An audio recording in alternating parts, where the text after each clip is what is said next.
Maintenant, je passe la parole au président de transition de Burkina Faso, Ibrahim Traoré. S'il vous plaît, Traoré. Monsieur Traoré. Camarade président Vladimir Poutine, camarade président chef d'État africain, camarade chef de délégation, bonjour. C'est un honneur pour moi ce matin donc de prendre la parole ici et de vous passer donc le salut fraternel du peuple du pays des hommes intègres. C'est aussi le lieu pour moi, avant tout propos, de rendre grâce à Dieu, Dieu Tout-Puissant qui nous a permis de nous réunir ici ce matin en bonne santé pour parler de l'avenir et du bien-être donc de nos peuples. Je m'en vais m'excuser auprès des anciens que je pourrais vexer dans mes propos à venir. Africanité oblige, les droits d'aînesse, je me dois de m'excuser. Camarades, j'ai quelques questions donc de ma génération, mille et une questions qu'on se pose. Mais nous n'avons pas de réponse. Et il se trouve qu'ici, nous pouvons laver donc notre linge sale parce qu'on se sent en famille. On se sent en famille en ce sens que la Russie est une famille aussi pour l'Afrique. C'est une famille parce que nous avons la même histoire. La Russie a consenti d'énormes sacrifices pour libérer le monde du nazisme pendant la Seconde Guerre mondiale.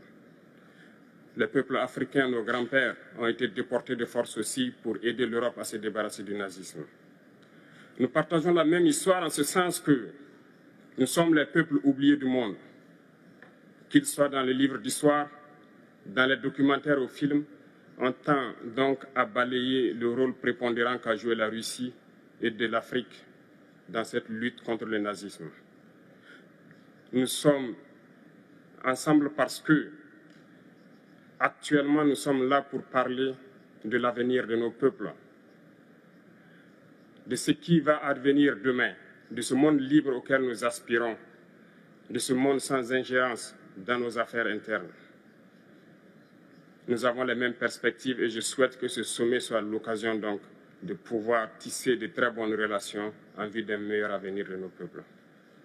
Les questions que mes générations se posent sont les suivantes, si je peux me résumer, c'est de ne pas comprendre comment l'Afrique, avec tant de richesses sur notre sol, avec une nature généreuse, de l'eau, du soleil en abondance, l'Afrique est aujourd'hui le continent le plus pauvre.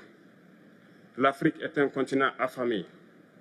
Et comment se fait-il que les chefs d'État traversent donc le monde à mendier? Voici des questions que nous nous posons et que nous n'avons pas de réponse jusque-là. Nous avons l'occasion de tisser de nouvelles relations. Et j'espère que ces relations puissent être les meilleures pour donner un meilleur avenir à nos peuples. Ma génération me charge aussi de dire que, par ce fait de pauvreté, ils sont obligés de traverser l'océan pour essayer de rallier l'Europe. Ils meurent dans l'océan. Mais que prochainement, ils n'iront pas traverser parce qu'ils viendront devant nos palais pour chercher leur pitance quotidienne. Pour ce qui concerne le Burkina Faso, aujourd'hui, nous sommes confrontés depuis plus de 8 ans à la forme de manifestation la plus barbare, la plus violente du néocolonialisme, de l'impérialisme. L'esclavage qu'on tend encore à nous imposer. Nos dévanciers nous ont bien appris une chose. L'esclave qui n'est pas capable d'assumer sa révolte ne mérite pas que l'on s'apitoie sur son sort. Nous ne nous apitoyons pas sur nos sorts, on ne demande pas que quelqu'un s'apitoie sur notre sort. Le peuple burkinabé a décidé de lutter contre l'île terroriste en mesure de relancer son développement. Dans cette lutte, des vaillants peuples, des vaillantes populations se sont engagées à prendre les armes face au terrorisme, ceux que nous avons affectueusement appelés les VDP, des volontaires. Nous sommes surpris de voir les impérialistes traiter ces VDP de milices et de tout type. C'est décevant, parce qu'en Europe, lorsque des peuples prennent les armes pour défendre leur patrie, on les traite de patriotes. Nos grands-pères ont été déportés pour sauver l'Europe. Ce n'était pas avec leur consentement, contre leur gré. Et bien au retour, on se rappelle bien qu'à Tiaroy, lorsqu'ils ont voulu revendiquer leurs droits élémentaires, ils ont été massacrés. Cela ne fait rien donc. Lorsque nous, peuple, nous décidons de nous défendre, on nous traite de milices. Mais là n'est pas le problème.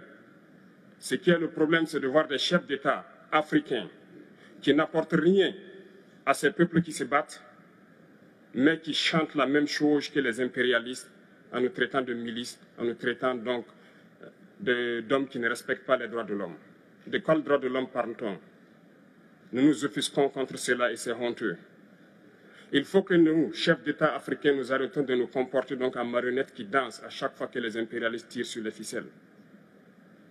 Hier, le président Vladimir Poutine a annoncé donc l'envoi des céréales en Afrique. Nous sommes bien contents. Nous lui disons merci pour cela.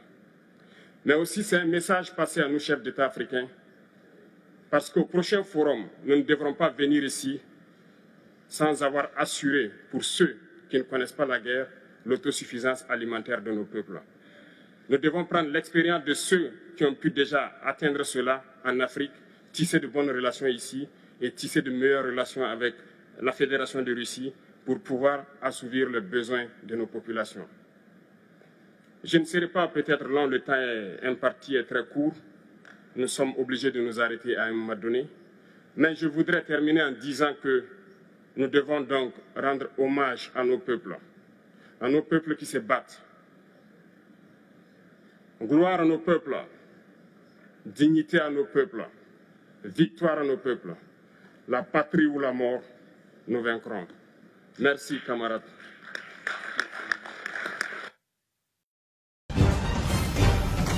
Afrique Média, le monde, c'est nous.